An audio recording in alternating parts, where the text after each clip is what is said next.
Bonsoir à tous, bienvenue dans les experts juridiques ce soir sur Télécréole, à votre émission qui vous aide à résoudre les quelques problèmes que vous avez. Alors ce soir, à notre table, nous avons Maître Amel Etève, bonsoir. Bonsoir.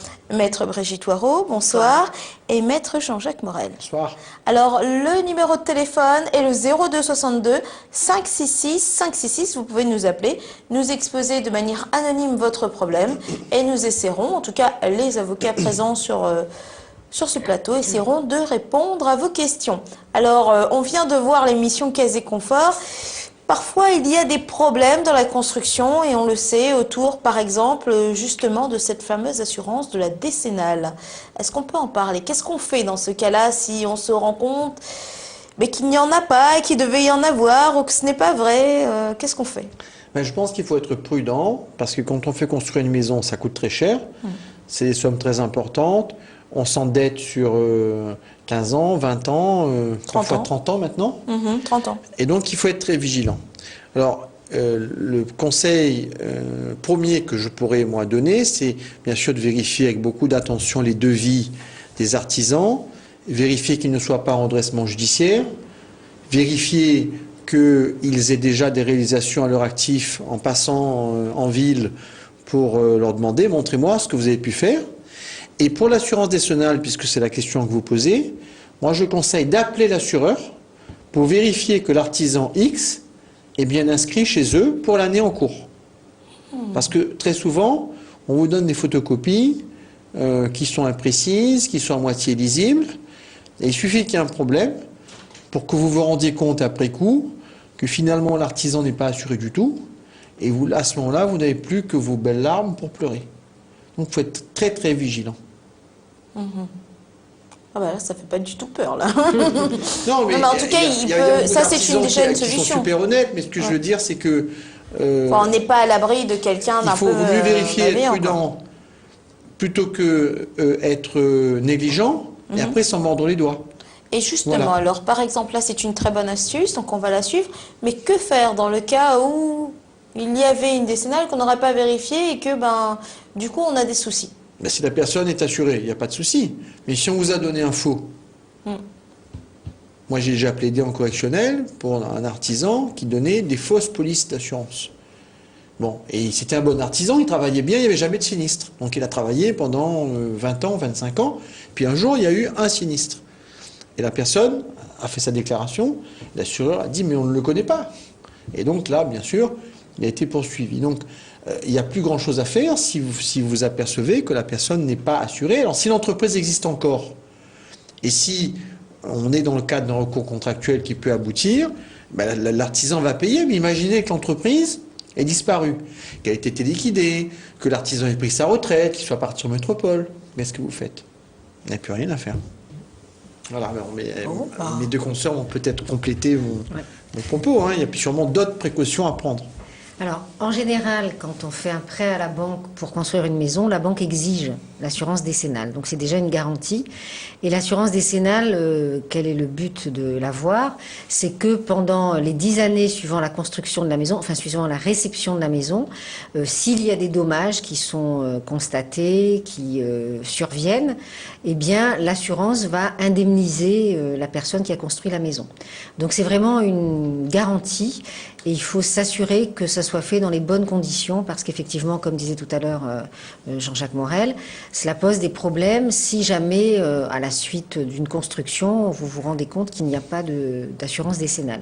Donc normalement, la banque vous le demande, mais il faut quand même vérifier. Appelez l'assurance qui figure sur l'attestation qu'on vous remet et bien s'assurer que les choses ont été faites dans les règles et que, surtout que l'assurance est toujours en cours parce que quelquefois le constructeur va vous donner une assurance avec une date limite de validité et au cours de la construction, la date elle passe et en fait l'assurance elle peut ne plus courir, ce qui pose une difficulté au moment de la réception des travaux.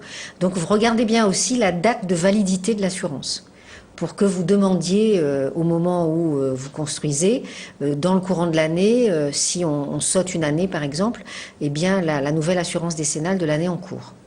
Très bien. Vos appels au 02 62 566 566. Avons-nous déjà des appels?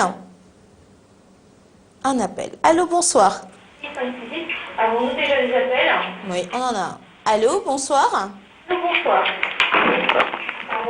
Allô? Oui, bonsoir madame. Est-ce que vous pourriez baisser le son de votre téléviseur? Oui, j'étais à la télé carrément. Là. Très bien, madame. Est-ce que...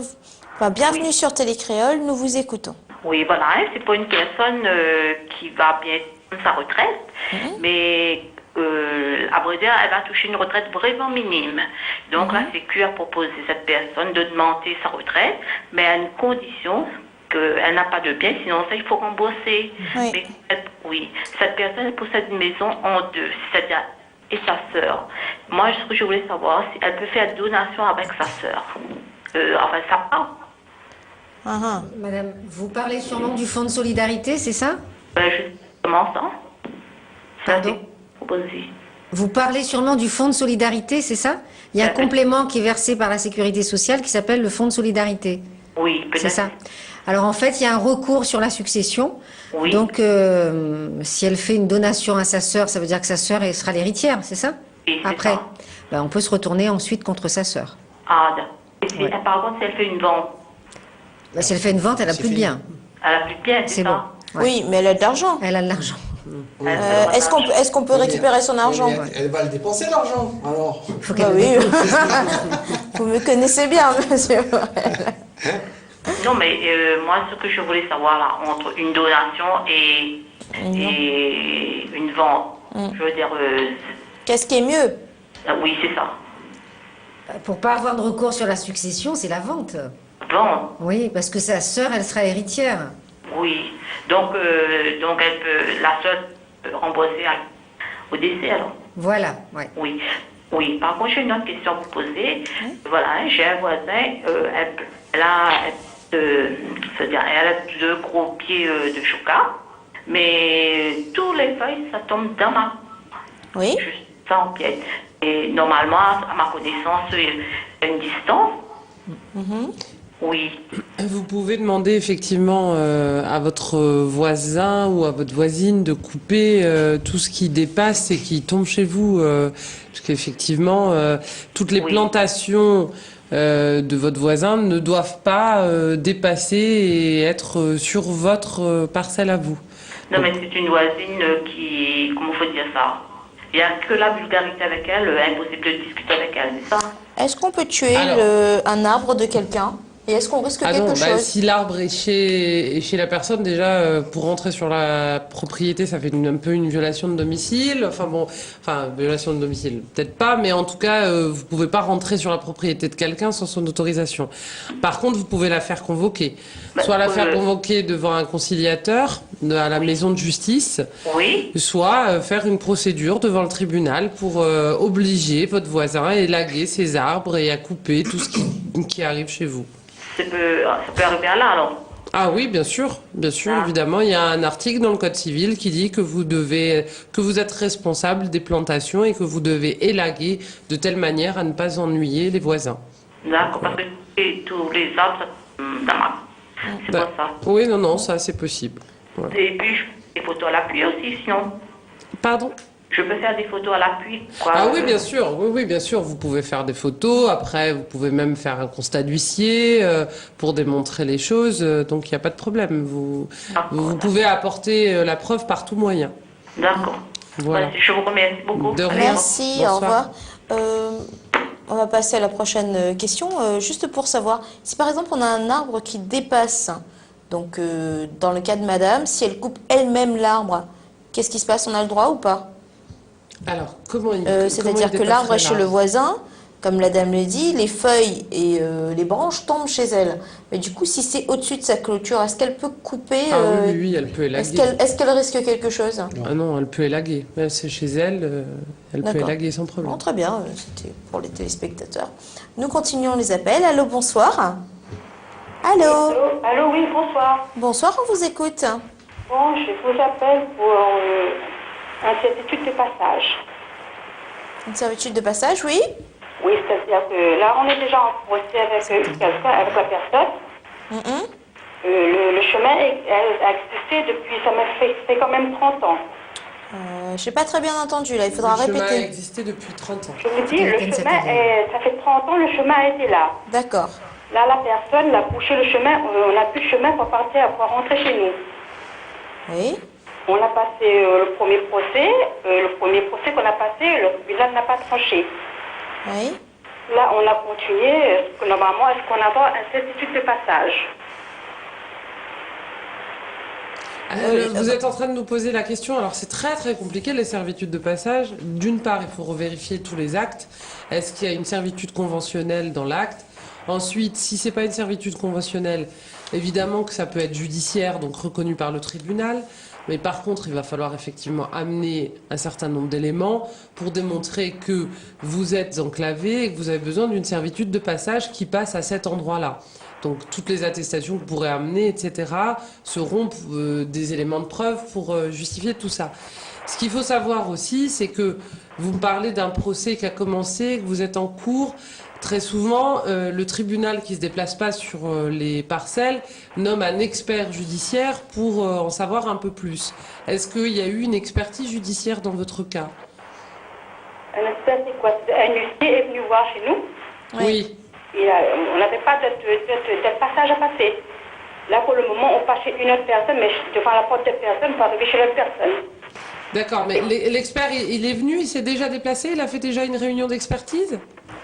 Oui, nous, on apprend le huissier, là, il a fait le constat, Ah le oui. huissier, oui. Non, ça c'est un huissier. Alors, de toute façon, vous avez un avocat là.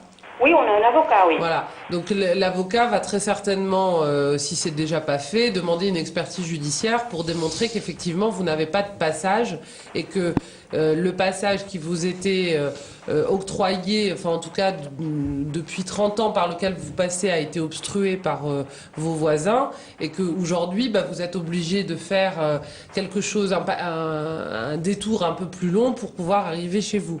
Donc ça, il devrait y avoir une expertise judiciaire avec un expert judiciaire nommé qui viendra voir sur le terrain pour voir exactement quel est le chemin le plus court de votre parcelle au chemin communal ou la voie d'accès la plus proche, quoi. On n'entend plus, là. Vous m'avez entendu là ou Non, je n'ai pas entendu, là. qu'est-ce que vous n'avez pas entendu? La dernière phrase que vous avez dit, là, parce que la télé est éteinte, je n'ai pas Voilà, entendu. l'expert va venir pour vérifier quel est le chemin le plus court pour arriver à la voie d'accès la plus proche. Voilà, et il Et fera... normalement, la personne, là, ça c'est un héritage. C'est ma mère qui a partagé le terrain. C'est un héritage. Alors, c'est entre soeur et frère, ça, hein. Oui. Mais le chemin, c'est pour rentrer chez ma mère. C'est ma mère qui a donné ma soeur le terrain. Mais nous, Madame, on a qui fait a le bouché, partage. qui a bouché la servitude? C'est ma soeur qui a bouché la certitude Bon, pour bah, partir écoutez. chez ma mère. De toute façon, effectivement, quand c'est quand c'est une grande parcelle qui a fait l'objet d'un partage, la servitude, c'est entre toutes les mêmes parcelles. Ça concernera personne d'autre. Donc, de toute façon, l'expert va dire où la servitude, elle doit passer. Oui, et normalement, Oui? Il y a la télé derrière. Enfin, Non, non, attends, c'est son non, il n'y a pas téléphone. la télé est Ah, éteinte. hein. D'accord. Oui, mais normalement, Entends mal. dessus le lac, je reconnais sur le lac, quand on a partagé le terrain, nous, c'était entre sœurs et frères. Oui. Et sur mon lac, j'ai pas d'entrée, dans aucun passage, j'ai une entrée pour rentrer chez moi, pour rentrer chez ma mère. Alors, il n'y a pas d'entrée, et comme le chemin était toujours là, nous, on dit qu'on ne va pas disputer pour un terrain, pour rentrer chez ma mère. Et là, tout d'un coup, c'est ma soeur qui a décidé de boucher ce chemin. Et ma mère, sur son lac, il n'y a pas d'entrée, aucun passage. Madame, de toute façon, il faut bien que votre mère, elle rentre chez elle. Et comme a dit ma consoeur, comme c'est un terrain, au départ, il a été partagé entre les frères et sœurs. Donc les frères et sœurs, ils doivent un passage aux autres, d'accord? Sur ce terrain-là. Donc la première étape, faire un constat d'huissier comme quoi le chemin est bouché. La deuxième étape, aller voir un avocat et dire de faire une expertise judiciaire. Et l'expert va venir pour dire où le chemin il doit passer pour que ce soit le plus pratique pour tout le monde. Donc il faut aller voir un avocat pour faire une demande d'expertise. Donc l'expert, il détermine où le chemin il doit passer. Oui. Voilà. Si c'est à l'endroit que l'était convenu au départ, ce sera à cet endroit-là. Parce que là, ma mère est dans le milieu, il n'y a aucun chemin de place, il n'y a aucun chemin de place pour passer. Madame, voilà, vous faites ça. Constat d'huissier, plus voir un avocat pour faire une expertise judiciaire. Oui, Faites-le mais comme je rapidement. vous dis, là, on a mon avocat, le dossier est en cours, on attend le Oui, procès mais pour voilà, passer là. attendez Justement, l'expertise. ça peut être l'occasion de lui en reparler justement de cet expert. Donc voilà. Donc il faut que je revoie un expert. Non, vous voyez votre avocat qui va demander un expert, madame. C'est le tribunal qui va désigner un expert. Oui, mais normalement, on a droit à cette étude de passage. Oui, a priori, Oui. vous avez droit, oui. Oui. Ah, oui. Oui, Bah, en tout cas, merci madame pour votre question. Merci, allez, au revoir. Au revoir, à bientôt. Allô, bonsoir. Allô, bonsoir. Bonsoir, je vous écoute. Bonsoir à toutes les dames qui se trouvent sur le plateau Oui. et les messieurs qui sont là. Mhm. Bon, ben, j'ai une petite question à poser, s'il vous plaît. Allez-y. Je voudrais savoir pour les enfants qui sont placés chez des gens Oui, au niveau de l'assistance sociale, oui, les allocations des enfants que les parents ne perçoivent plus, Oui. c'est-à-dire ni la maman ni le papa, oui. mais on voudrait savoir ça va où les allocations normalement. Ça va à la famille d'accueil, madame. Bonsoir. Bonsoir. C'est en général, enfin la famille d'accueil. Ça va à l'aide sociale à l'enfance. Si par exemple c'est par l'aide sociale à l'enfance que votre enfant a été placé, ces allocations vont à l'aide sociale à l'enfance pour très souvent indemniser les familles d'accueil, aider les personnes qui prennent en charge les enfants. Donc ça c'est un organisme spécial pour recevoir ces argents-là? Oui, c'est le Conseil général en général qui récupère les allocations familiales, oui. Ah d'accord. Non, parce qu'on a eu des renseignements, on nous a dit que c'est pas le Conseil général. Ça dépend comment sont placés vos enfants. Par qui? Non, ça c'est les enfants, enfin c'est les enfants de mon frère. Oui, ils ont été placés par qui? Est-ce qu'ils ont été placés par le juge des enfants? Oui, Alors, très souvent, c'est l'aide sociale à l'enfance. Hein. d'accord. Donc, Et c'est le l'aide Conseil sociale à général. l'enfant, c'est machin par les assistants? C'est pas les assistantes sociales qui récupèrent, c'est pas les éducateurs non plus, c'est Oui. l'aide sociale à l'enfance. C'est donc le Conseil général D'accord. qui récupère les allocations familiales et qui les redistribue très souvent aux familles d'accueil. Ah d'accord. Voilà, qui prennent en charge les enfants. Ok, mais si jamais, par exemple, comme je vous dis, les autres qui disent qu'ils ne perçoivent pas parce que la famille d'accueil qui dit qu'ils ne reçoivent pas cet argent. Et même elle dit aussi que le Conseil général non plus ne perçoivent pas. Ah Ça bah non, doit pas être c'est perdu, hein. c'est pas possible. C'est soit vous, en tant que titulaire de l'autorité parentale, soit l'aide sociale à l'enfance. Mais de toute façon, madame, vous regardez la décision de placement, très souvent le juge des enfants, il fixe l'attributaire des allocations. C'est-à-dire que il va dire, voilà, moi je dis que les allocations, c'est les parents qui vont continuer à les percevoir, Oui. ou les allocations seront versées aux gardiens ou à l'aide sociale à l'enfance le temps du placement. Et si par exemple, c'est pas les juges qui ont placé, c'est les assistantes sociales. Non, c'est pas possible. Alors normalement, hein, de ce que je sais, une assistante sociale ne peut pas vous placer vos enfants sans avoir soit un ordre de placement en urgence par le procureur de la République qui dure en général 15 jours, après vous êtes tout de suite convoqué par le juge des enfants, soit par le juge des enfants lui-même, hein, parce que personne ne peut vous placer vos enfants sauf un juge des enfants. D'accord. Donc l'argent va à Ouais. l'aide Mais sociale. madame, votre frère, il est passé devant le juge des enfants. Oui, lui, sa Ah femme oui. est passée devant Donc- le juge, oui. Donc c'est pas les assistantes sociales qui ont placé. Hein. Les assistantes sociales, ils exécutent les décisions du juge des enfants très D'accord. certainement. Donc c'est eux certainement qui ont récupéré les enfants pour les amener aux familles d'accueil, Oui. mais c'est pas eux qui ont donné l'ordre du placement. D'accord. Ils ont peut-être donné un avis, mais pas l'ordre. Et c'est pas eux qui jugent le là-dessus. Merci madame Mais- pour votre question, c'est très gentil. On vous souhaite une bonne soirée sur Télécréole. Merci beaucoup. Bonsoir. Au revoir. Allô, bonsoir. Allô? Oui, bonsoir monsieur, on vous écoute. Oui, c'est pas une question de servitude. Oui, allez-y. C'est-à-dire, mon voisin a partagé son terrain entre 10 personnes Mhm. et il a fait une servitude pour 2 personnes. Oui, Et les autres, ils veulent, c'est-à-dire, entre-temps, ils ont vendu des parcelles, quoi. Et les héritiers ont vendu des parcelles de terrain. oui, Mais comme je suis le terrain à côté, ben, ils veulent maintenant que je leur cède un passage. Parce Oui. que je suis plus près de la voie publique. oui. Alors je voulais savoir si c'est le cas, oui ou non. Si C'est-à-dire. vous êtes obligé. Comment? Vous voulez savoir si vous êtes obligé de donner un passage. Voilà.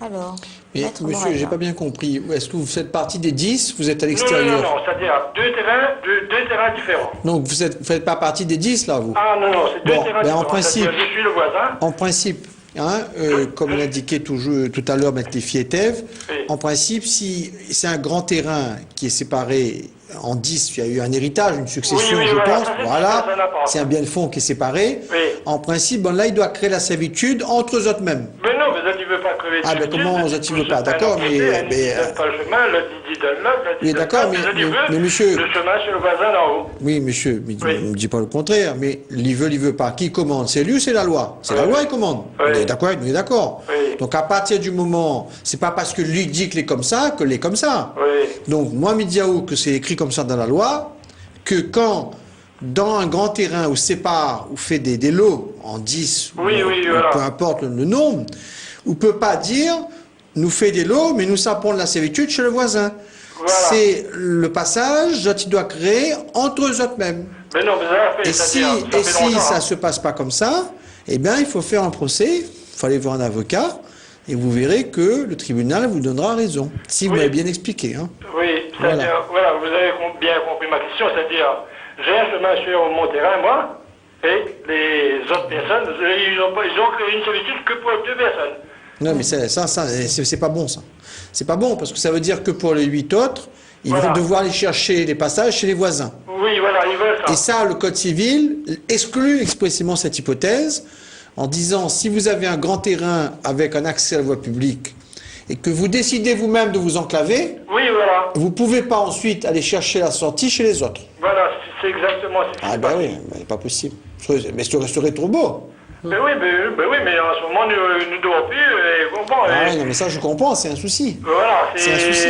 nous gagnons la boule au ventre, comme dit, moi, Bien j'ai sûr. 10 ans engagé le procès, mais tout le temps, notre courrier, là, ici, là-bas, Ah, oui. le voisin, il dit, Ça, c'est tu clair. veux pas de chemin, là, il donne pas, là, il donne pas, là, il donne pas, et Ça, c'est clair. il veut le chemin déjà fait, en fin de compte. Bah non. Non, mais ça je comprends, mais si vous voulez, là, le procès il est inévitable, hein, Ah, parce d'accord. que vous tombez sur des gens qui veulent rien entendre. Oui, Bon, ben, voilà. quand ils veulent rien entendre, ben, il faut aller devant un tribunal. Et le juge, il va régler le problème, il va rendre une décision, il va dire le droit. Ah, bon, d'accord. Voilà.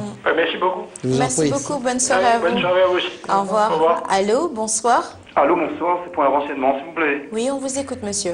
Moi, là, il y a un arbre qui fait 2 ans de ça, Mhm. et il a fallu un géomètre a intervenu. Et mon cadastre, enfin, ma maison, il tourne sur le cadastre de mon voisin. Oui. Et le géomètre, quand il est venu, il a mesuré la totalité de mon cadastre, plus le morceau que la maison est sur le cadastre du voisin. Les voisins, il a accepté de signer et tout, mais au niveau des impôts, maintenant, mi contrôle que la parité est rectifiée chez le cadastre. Alors, Donc, en ce moment, il va mon géomètre, moi, il faut rectifier ça. c'est ça, oui.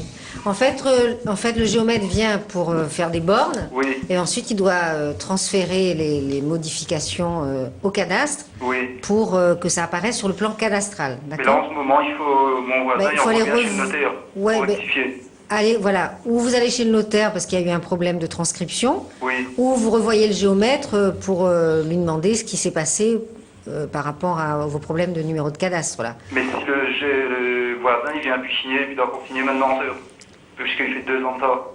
Le voisin, il vient plus signer? Oui, Il vient plus signer quoi? parce qu'il faut en rectifier l'arbre. Ah ben si le voisin veut plus signer, il faudra aller au tribunal D'accord. pour faire les bornes et poser Parce les que maintenant, bornes. mon plan de géomètre avec moi, mais est-ce que c'est valable dans mon accesseur? Ben, il faut que ce soit enregistré au cadastre et par le notaire. Si ça l'est pas, il y a eu un problème quelque part. Oui. Mais s'il a signé initialement, ça suffit. Quand le géomètre est venu au départ, il a été d'accord, il a signé le PV. Le bornage et tout. Ben c'est bon. Mais le problème, c'est que rectifier chez le notaire pour les impôts. La maison, il tombe toujours à lui. La maison, il tombe Il tombe toujours son cadastre. Sur son cadastre. sur son Oui. cadastre. Ça veut dire sur sa parcelle. Oui. D'accord. Mais il y a eu un problème, allez voir le notaire pour qu'il fasse les rectifications. Si vous avez signé avec votre voisin un PV de bornage, il ne peut Oui. pas le remettre en cause. Parce C'est que pas le possible. notaire, dis-moi comme ça, c'est le géomètre qui doit faire le numéro. Ben, c'est possible. Alors voilà, c'est ce que je vous disais. Voyez d'abord le géomètre pour voir s'il a fait le nécessaire. Oui. Et ensuite, vous voyez le notaire pour voir et rectifier les actes. Mais donc mon plan de géomètre dans mon acte, c'est valable. Ah oui. Le quoi? Le Bien plan sûr. géomètre du Oui. plan du bornage, sûr. bien est sûr. valable, et ça a été signé, oui, ça peut pas être mis en cause. D'accord. Ben, merci bien. Merci. rien. Au revoir, monsieur. Bonne soirée, au revoir. Allô, bonsoir. Allô, bonsoir. Bonsoir, on vous écoute, monsieur.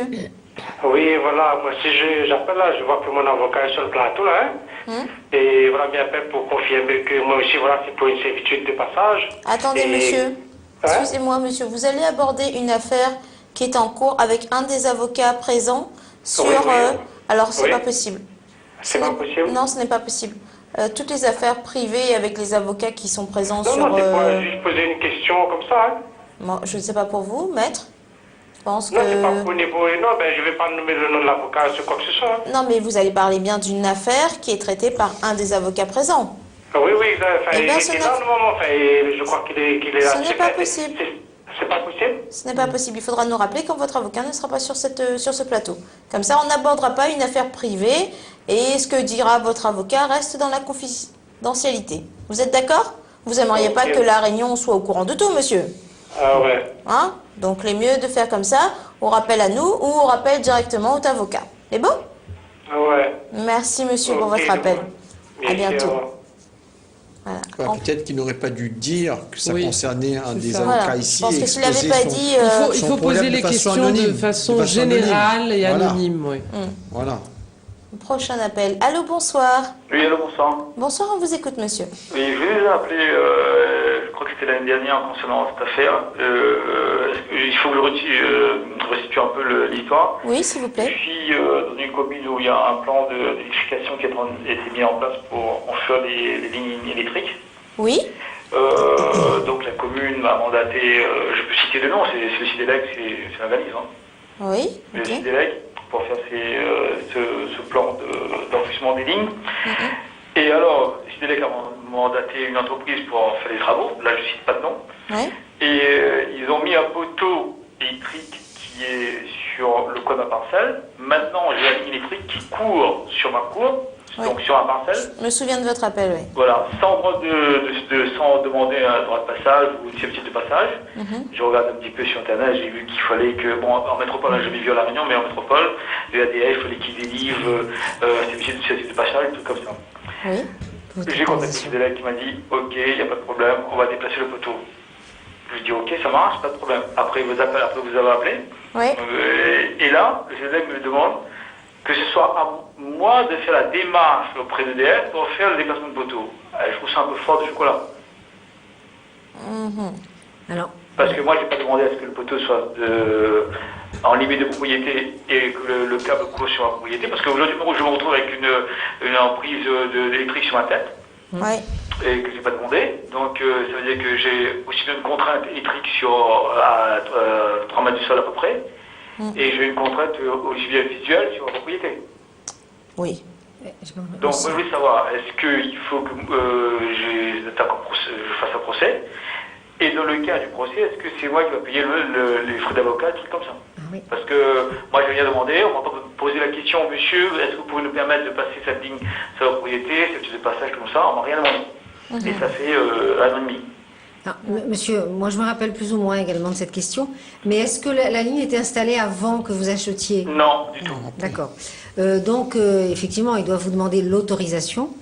Et s'ils ne l'ont pas fait, alors je suppose que Sidelec ou l'entreprise qui est intervenue est intervenue en tant que prestataire d'EDF. EDF, c'est elle qui vend l'électricité.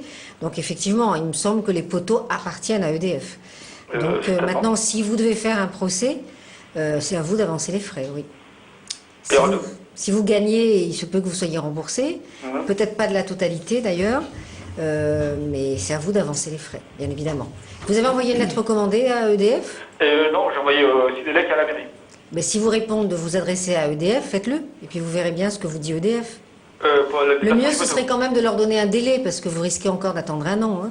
Bah oui, Mais bon, dans un an, on verra. Quand ils font les APS, des trucs comme ça, je vais te marron, quoi. Ben oui, mais là, le problème, c'est que si c'est un poteau électrique, ça appartient à EDF, effectivement. Tout à fait. Est-ce que moi, Après, je suis en Sidelec est intervenu sans vous demander l'autorisation, il se peut qu'il y ait une responsabilité de Sidelec. Il faudra la déterminer, mais voilà. Alors, en plus, bon, pour avoir un cas à peu près similaire actuellement, j'ai un petit peu fait quelques recherches. Il faut savoir que c'est le tribunal administratif qu'il faudra saisir. Parce que le tribunal des conflits, en fait, considère que le poteau électrique est un ouvrage public. Et donc, c'est une compétence du tribunal administratif. C'est-à-dire qu'il va falloir engager la responsabilité d'EDF en demandant éventuellement soit d'enjoindre EDF à ce que ces lignes soient enfouies ou éventuellement de déplacer et puis de vous dédommager éventuellement de votre préjudice si par exemple, je sais pas moi, vous avez une moins-value par rapport à la maison, parce que ça peut arriver quand on a des lignes de moyenne voire haute tension à côté d'une maison, on peut pas la vendre comme si cette ligne n'existait pas. Tout à fait, ça met une contrainte, quoi. Voilà, évidemment. Bon, Donc, lettre recommandée, monsieur, à EDF. Déjà. Voilà, faites-leur, donnez-leur un délai. Alors, s'il s'agit du tribunal administratif, à partir du moment où vous avez envoyé la lettre, d'accord, au bout de 2 mois, si EDF ne vous a pas répondu, ça veut dire qu'ils n'ont pas accepté votre demande et vous devez saisir un avocat dans un délai de 2 mois. Donc, au total, dans un délai de 4 mois, faire le recours. ok, Voilà. ça marche. Donc les frais sont à charge au départ. Ah oui, au départ, oui. C'est à vous d'avancer les frais. Ok, ça marche. Merci, monsieur. Merci à vous. Au revoir. Bonne soirée, au revoir. Bonne soirée. Allô, bonsoir. Oui, bonsoir. Bonsoir, madame, nous vous écoutons. Oui, voilà, moi j'appelle toujours pour mon amélioration d'habitat.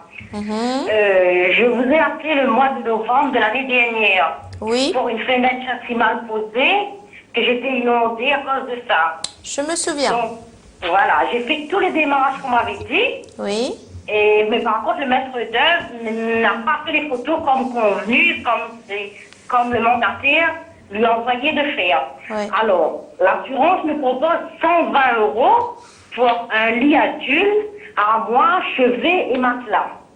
Donc, je ne suis pas d'accord. Que dois-je faire, s'il vous plaît? Comment ça, madame? Pour 120 €, vous n'avez pas acheté tout ça? Oui, on me propose 120 €.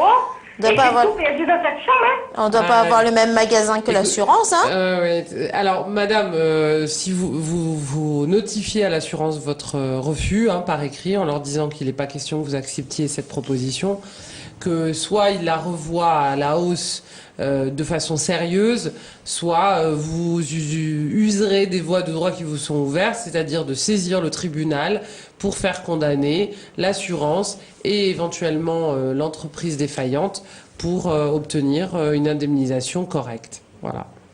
D'accord. Et comme par exemple, je rencontre plein de soucis dans mon amélioration d'habitat. J'ai vu un avocat, mais on me propose de faire un rapport d'expert parce que la mienne, c'est un peu bizarre. J'ai un gros dossier, grand compte pas jamais. Donc expliquer ça à la télé, c'est un petit peu trop. Ça va prendre trop de temps.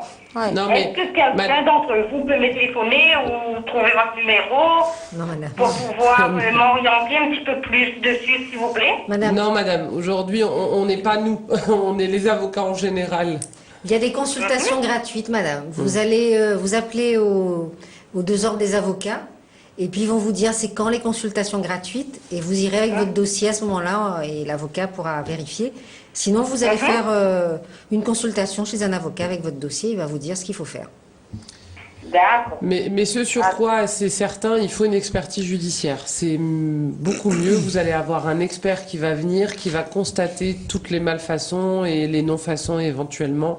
Et au moins, c'est la base sur laquelle vous pourrez après travailler sérieusement avec votre avocat. D'accord, parce que j'ai déjà vu un avocat, mais lui, il ne travaille pas avec l'aide judiciaire. Donc, il m'a dit qu'il faut que j'avance le rapport d'expert et après, on ira devant les tribunaux. Ben, vous changez d'avocat, madame, et vous cherchez quelqu'un qui travaille avec l'aide juridictionnelle. Il y en a plein. Donc, D'accord. vous appelez les avocats et vous leur demandez s'ils acceptent l'aide juridictionnelle. D'accord. Voilà. Allez, merci. Merci au revoir. beaucoup, au revoir. Allô, bonsoir. Allô, Allô? Oui, bonsoir. Bonsoir, on vous écoute. Oui, voilà, c'est une affaire de succession. Oui, allez-y. Donc, moi, je voulais savoir les moyens de recours que j'ai face à une donation de partage que moi j'estime illégale. Maître Morel. Il faudrait que vous puissiez prouver qu'elle est inégale. Il faudrait que vous ayez des éléments comptables, des éléments chiffrés. Ça, j'ai. Donc moi je pense qu'il faudrait, à partir du moment où vous avez ces éléments, assigner donc les personnes qui sont bénéficiaires donc de droits au-delà de leurs droits devant le tribunal de grande instance pour obtenir l'annulation de cet acte. Donc je pense que le tribunal, il ne va pas se contenter des éléments que vous avancez, mais il va désigner un expert pour tenter d'évaluer, bon d'abord en droit, donc de calculer ce à quoi a droit chaque personne, et ensuite de calculer la valeur économique, si c'est des terrains par exemple, de calculer la valeur économique de ce qui a été attribué à la personne en question et de voir si ça excède ce à quoi elle avait droit. Vous voyez ? Par contre, je sais qu'il y a eu des sommes d'argent qui ont transité de compte à compte, hors partage. Est-ce qu'on a le droit, ça? Je crois que les parents ont le droit de donner une certaine somme d'argent à leurs enfants. Alors, si vous avez la preuve de ça, ça peut rentrer dans le cadre du procès. En fait, vous estimez que vous avez été lésé, si je comprends bien. Oui, c'est ça. En fait, donc voilà, donc il y a au moins un acte qui vous a lésé, c'est cet acte de donation-partage. Et vous dites qu'en plus, il y a eu des donations. Oui. Hein, on appelle ça donc des dons manuels, qui ont été faites au cours du vivant, des personnes, et qui sont venus donc excéder leurs droits. Donc il faudrait faire un procès à tous ces autres héritiers en rapportant la preuve donation par donation, acte par acte, de ce que au total elles ont eu plus que ce que la loi sur les successions leur permet d'avoir. Mais un accès au... Pardon ? Je veux dire, pour accéder au compte du donateur. Ça c'est très compliqué parce que, sauf si vous avez les relevés de compte entre les mains par un moyen détourné, une indiscrétion, la personne ne va pas vous donner ses relevés de compte comme ça. Et devant un tribunal, il y a un grand principe, c'est à vous qui faites le procès de rapporter la preuve de ce que vous avancez et de verser les pièces au débat. D'accord. Voilà, donc... ça m'apparaît compliqué. Alors, au minimum, pour la donation-partage qui doit porter sur un immeuble, sur des terrains. Sur plusieurs maisons. Voilà, ça me paraît jouable. D'accord. Maintenant, sur les affaires de compte en banque, vous savez, ça me paraît compliqué. Sauf si vous avez des éléments tangibles, de preuve. D'accord. Des éléments clairs. D'accord. Et j'avais une deuxième question. L'un des héritiers jouit actuellement de son bien. Ah, mais ça, vous ne pouvez pas l'empêcher de jouir de son bien, tant qu'il n'y a pas un tribunal qui lui a dit, monsieur, vous n'avez pas le droit de jouir de ce bien, donc ne jouissez plus. Ça veut dire que les parents, les donateurs sont encore vivants? Oui, ils sont encore vivants. Ah ben, vous ne pouvez pas remettre en cause, là. Il faudra attendre que la succession soit ouverte. Moi, j'avais compris qu'ils étaient plus non, là, mais effectivement. S'ils sont encore vivants, vous ne pouvez pas le faire. Donc le mieux, ça serait de négocier avec eux. Négocier avec eux. S'ils sont encore là. D'aller au tribunal. Par contre, vous pourrez, à leur mort, vous pourrez, si vraiment il est établi que l'acte de donation-partage à favoriser au-delà de ce que la loi permet, parce que j'attire votre attention sur quelque chose. La loi permet de favoriser un des enfants, par exemple. Seulement dans une certaine limite. Vous voyez ce que je veux dire? D'accord. Mais vous savez qui c'est qui peut bien vous renseigner sur un dossier comme ça? C'est un notaire d'abord. D'accord. Parce que les notaires sont quand même les spécialistes de toutes les successions, à problème ou sans problème. L'avocat, lui, il n'intervient que quand il y a un procès en matière de succession. Donc, dans un premier temps, il faut me rapprocher d'un notaire. Moi, je vous conseille, dans un premier temps, de voir un notaire. Et les notaires, comme les avocats, donnent des consultations, apportent des renseignements et pourra vous apporter un éclairage. D'accord. Merci. Je vous remercie. Au revoir. Ça veut dire qu'on ne peut pas contester une donation-partage tant que les parents sont vivants. Non. Oui. Mais une donation-partage, attention, ça porte sur un immeuble, un terrain. Là, les sommes d'argent, ce n'est pas des donations-partage. Ça, c'est des sommes qui sont remises soit de la main à la main, soit sur un compte bancaire. Ça s'appelle des dons manuels. Quand on parle de donation-partage... Est-ce que les dons manuels sont légaux? Oui, bien sûr. Dans la limite... Au-delà d'une certaine limite, ils doivent être déclarés aux impôts. Je n'ai d'ailleurs pas le chiffre en tête. Mais bien sûr. Mais vous savez, les gens qui font des dons, généralement, ils ne mettent pas sur le compte à la banque. Et il vous donne l'enveloppe dans une assiette le soir quand vous passez à table. Donc c'est ni vu ni connu. Hein. Bon. Allô, bonsoir. Bonsoir. Bonsoir madame, on vous écoute. Alors, suite à une ordonnance de non-conciliation, Oui, le juge a statué certaines mesures provisoires, oui. exécutoires aussi. Et du coup, les mesures ne sont pas respectées par une partie. Par des parties. Entre autres, il y a par exemple ce qu'on a un bien en commun et la gestion du bien donné en location doit être attribuée à l'autre personne, mais il ne respecte pas en fait, cette mesure-là parce qu'en fait il récupère tous les loyers, mais le prêt immobilier il a pas mis à son compte. Donc On vous écoute, on vous écoute. Quelle est votre question? Alors ma question en fait, parce que vu que j'ai vu la banque, ils ont dit que même avec une ordonnance du juge, ils ne peuvent pas régulariser cette situation, ils ne peuvent pas tenir compte de cela pour que le prêt soit effectivement sur le compte de la personne concernée. Très bien. Et quelle démarche, en fait, quel recours je peux faire pour que, voilà, cette mesure-là soit vraiment... Oui, il y a un vrai problème dans votre question, c'est qu'en fait, vous, tous les deux, vous êtes engagés à l'égard de la banque. La banque, elle est palliée par l'ordonnance de non-conciliation. D'accord? Parce qu'elle a des garanties sur 2 personnes. Donc, dans le cas où monsieur doit payer le loyer et en contrepartie partager le loyer, c'est ça? Non, en fait, on a un bien en location. Oui. Et ce bien, ça passe sur mon compte. Le prêt. Le prêt, voilà. Le prêt immobilier passe sur mon compte, mais la location... D'accord. Et sur l'ordonnance de non-conciliation... En fait, le prêt, c'est lui qui doit récupérer. Et il était bien d'accord pour récupérer ce prêt-là. D'accord. Et le montant de la location, il doit aller où? Tout c'est lui, à lui de gérer, en fait. Ah, il prend la location et il doit payer le prêt. Voilà, il doit prendre tout en charge. Alors, ça va poser un problème. Vous avez déjà signifié l'ordonnance de non-conciliation? Oui, tout est fait. Tout le monde l'a reçu. Alors, le seul souci, en fait, c'est qu'il n'est plus d'accord au niveau du crédit agricole. Alors, devant la juge, il était d'accord. Bon, alors, vous avez là 2 solutions. Ou votre avocat va saisir le juge de la mise en état, d'accord, pour lui demander de vous rembourser ce que vous avez déjà payé. Donc, vous avancez le montant que vous avez déjà payé, d'accord. Et ensuite, il faudra attendre la liquidation de la succession pour faire des comptes entre les parties, de la communauté, pour faire les comptes entre les parties. En attendant, le mieux, ce serait de saisir le juge de la mise en état, en disant que monsieur n'a pas payé ses prêts, ça représente tant, et de vous accorder une avance par rapport à ça. D'accord. D'accord.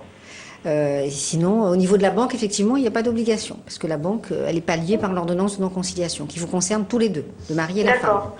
Et si par exemple, je peux poser une autre question? Oui, allez-y. Si par exemple, il y a d'autres charges qui étaient en fait, il habite dans une maison, dans un domicile conjugal, et il doit payer toutes les charges de ce domicile-là, puisque moi j'ai quitté le domicile. Madame. Mais ça passe toujours sur mon compte. Madame, ça va être très clair.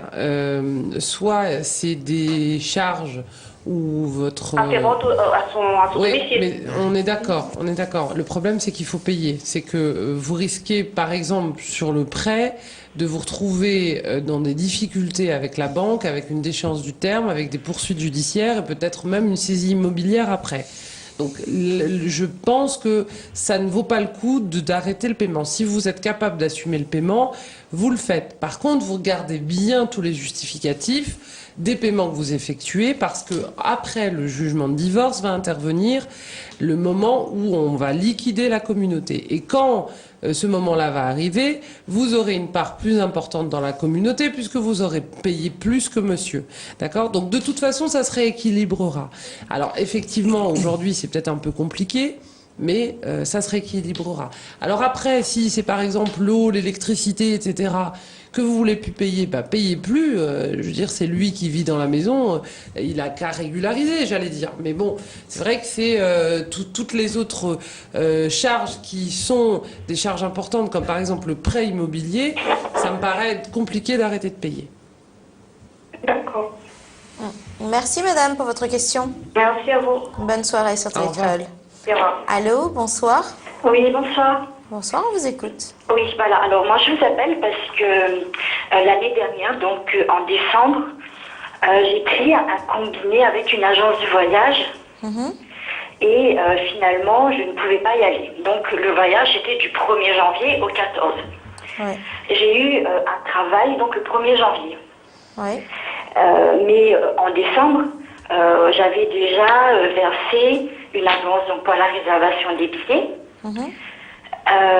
Donc une fois qu'on a annulé, comme j'étais déjà engagée, il fallait que je paye aussi des frais d'annulation. Donc au total, j'ai payé 2475 € pour le voyage. Donc je me retourne vers, je ne sais pas si j'ai le droit de dire l'assurance. Non, on va rien dire. Juste dire de l'assurance. Ok, donc je fais une déclaration de sinistre avec l'assurance qui couvre le voyage. Et il y a l'option donc embauche, stage rémunéré. Oui. Et donc je coche embauche et que je suis rémunérée. Et là, je reçois le courrier en disant que nous constatons qu'aucune garantie offerte ne s'applique aux circonstances de votre annulation, alors que le travail en tout cas, c'est un juste motif, d'après ce que j'ai lu, quand j'ai fait la déclaration de sinistre. Donc, contrat à l'appui, j'ai fait toutes les démarches, mais non. J'ai reçu un courrier et c'est pas possible de le rembourser. Oui. Donc, voilà, à ce jour, j'ai dépensé 2400 € et donc je peux pas me faire rembourser. Comment faire? Voilà, Oui, comment faire? madame, moi, d'après ce que vous m'indiquez, moi, j'ai pas la police d'assurance sous les yeux, mais votre cas correspond pile poil à ce qui s'est passé, puisque vous vous êtes assuré et en souscrivant une police qui couvrait le risque d'un empêchement lié à une embauche. C'est bien ça? C'est ça. Bon, et vous avez la preuve, vous avez le contrat de travail, etc. Oui. Donc, si l'assureur ne veut pas vous payer, ça sera ni le premier ni le dernier. Vous allez voir un avocat et on lui fait délivrer un petit papier bleu qui s'appelle une assignation qui va l'obliger à comparaître devant un juge. Et si les documents que vous m'indiquez donc correspondent à ce qui s'est passé réellement, parce que moi je suis toujours prudent quand je ne vois pas les pièces d'un dossier, le juge il va condamner l'assureur à vous payer et en plus à payer les frais d'avocat et les frais de huissier.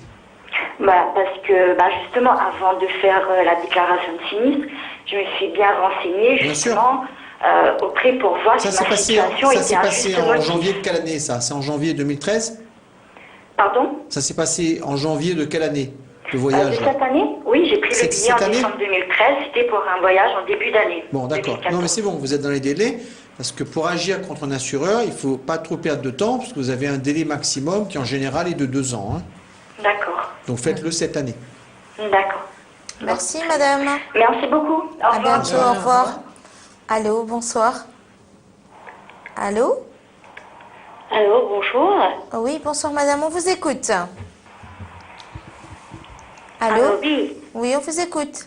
Oui. Par contre, un renseignement, s'il vous plaît. Oui? Par rapport à mon ex-compagnon, ex-concubin, je me suis séparée des 3 ans. Comme on a une fille à 15 ans, on a une pension alimentaire à gagner tous les mois 300 €, mais les métiers pas respectés. Ils ne payent pas? Ils ne payent pas. Alors, tout le temps, je vais s'arrêter avec le paiement. J'en ai sa porte, et tout le temps, je sens cette histoire. Il travaille, madame? Le papa, il travaille? Elle est retraitée et il y a plein de loyers à gagner. Il a plein de loyers à payer? Il y a le loyer qui gagne. Ah, il gagne des loyers. Oui, donc il a des revenus. Il y a beaucoup d'argent, tout ça. Mais finalement, il n'est pas respecté. Madame, il a des revenus, ce monsieur? Le papa? Oui, il est revenu. Alors, s'il a des revenus, vous prenez votre décision, là, qui a fixé la pension alimentaire, et vous allez voir un huissier. Oui. Vous dites à l'huissier de faire une saisie sur son salaire. Oui. D'accord? Oui. Et il vous doit la pension, et en plus, il vous doit une indexation. Chaque année, la pension, il augmente un petit peu. Il faut dire à l'huissier... C'est 150 €. C'est 300 €, vous avez dit tout à l'heure. Enfin, peu importe le montant. Il faut aller voir un huissier avec le papier et dire à l'huissier de récupérer aussi l'indexation.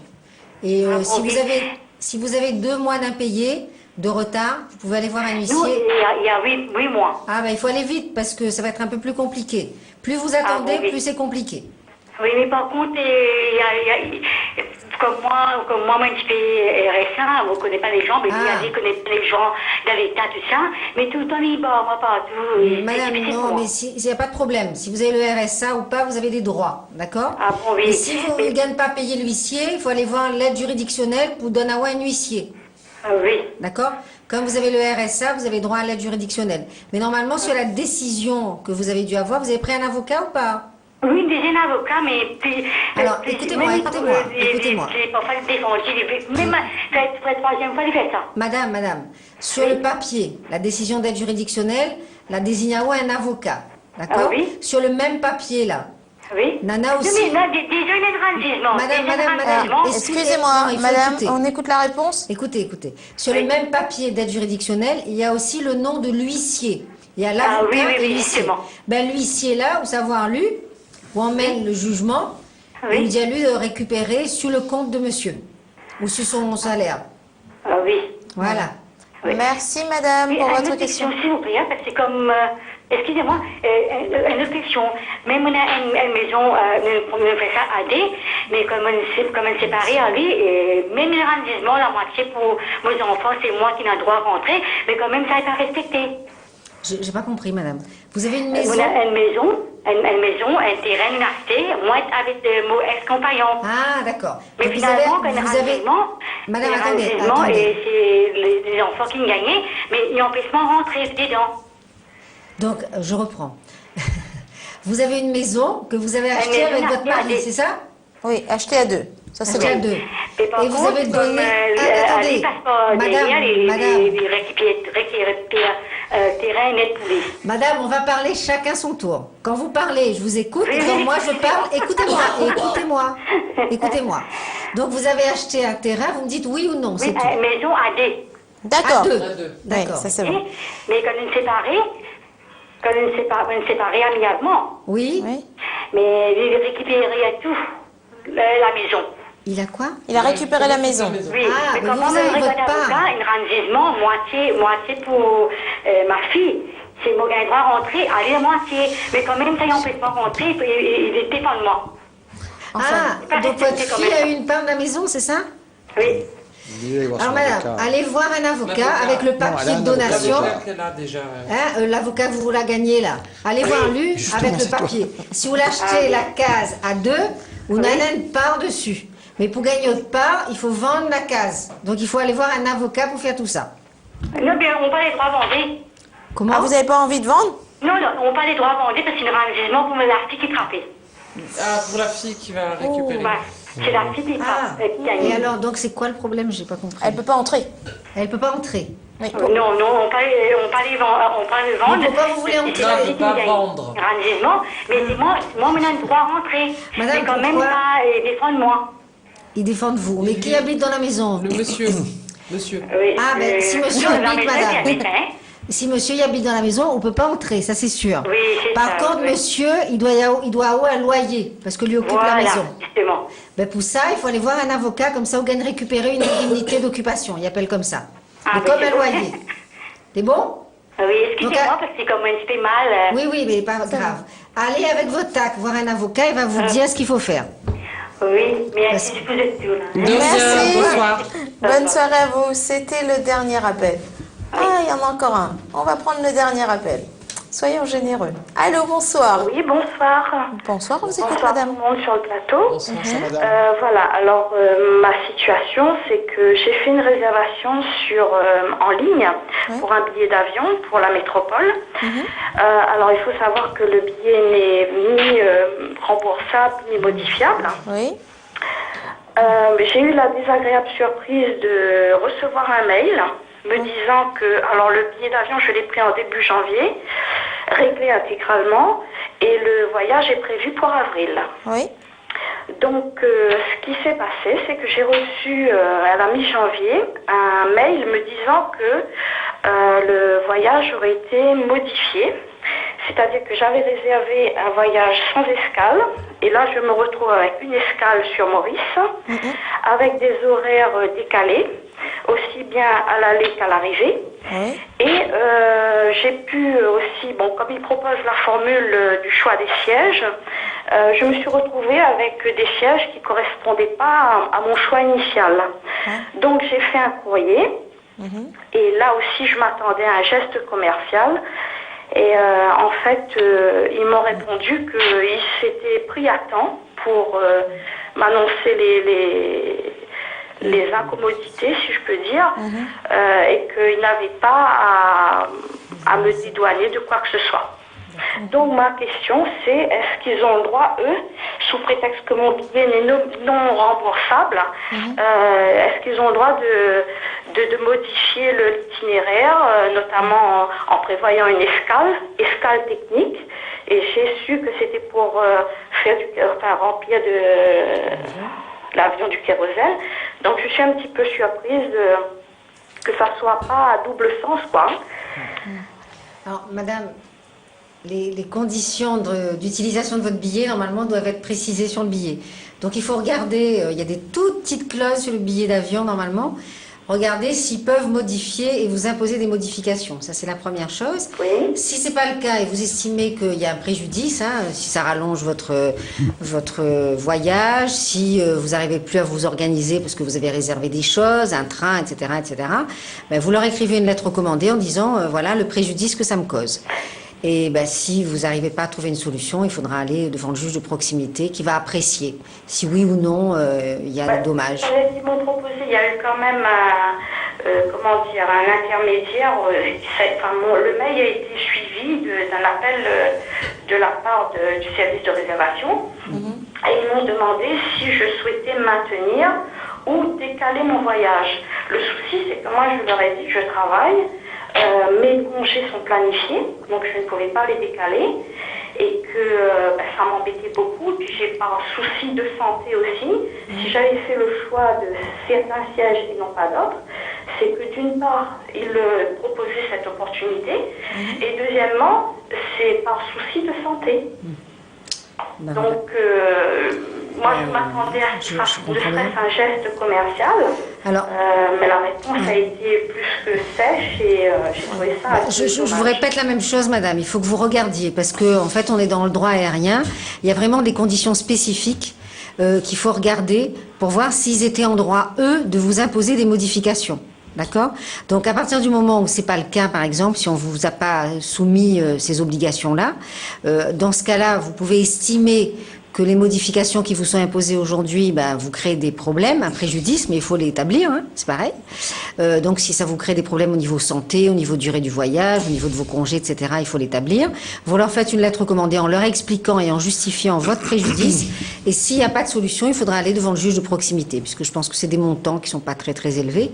Donc, c'est le juge de proximité qui est compétent. Vous pouvez le saisir directement par requête au tribunal. D'accord. Mais envoyez la lettre recommandée et avant, regardez bien les clauses d'utilisation du billet. D'accord. Voilà. Merci madame pour votre appel. Merci. Je vous souhaite bonne soirée. Merci à vous aussi. Au revoir. Merci pour vos appels, chers téléspectateurs. Merci à vous, Maître Amel Etève, Maître Brigitte Waro, Maître Jean-Jacques Morel, d'avoir été avec nous et d'avoir aidé nos téléspectateurs. Bonne soirée sur Télécréole, à bientôt.